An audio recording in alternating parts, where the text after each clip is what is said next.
বন্ধুরা, আমরা পুজো দিতে এসে দেখো আমি কচুরি খাচ্ছি। এত খিদে পেয়েছে তো, হ্যাঁ বাবা মাই তো এগুলো করে আমার টিআরপি বাড়াবি না কমাবি আমি তাই ভাবি। ওর ভয়তেই বা আমার ইয়েতে আসবে না কেউ, তোর ভয়তেই ঠিক আছে আমার ফেসবুকে যত ফ্রেন্ড আছে সব বেরিয়ে যাবে। তাই তো মিষ্টি ঠিক বললাম তো? গাইস আমার শরীরটা খুব খারাপ লাগে, খাওয়া হয়ে গেছে, জল খেয়ে খেয়ে পেট করেছি। অথচ পাঁচটা কচুরি খেয়ে দিয়েছে।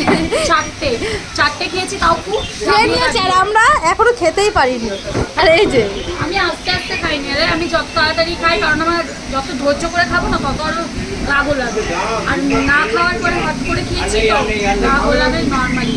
তুই খা। আমি তো এখন একটা খেতে পারিনি। আমি অন্য অপমান করি না কিন্তু আমাকে দিস না, বমি হয়ে এটা অন্য না, খাচ্ছিস তো নাকি? জল খাবি?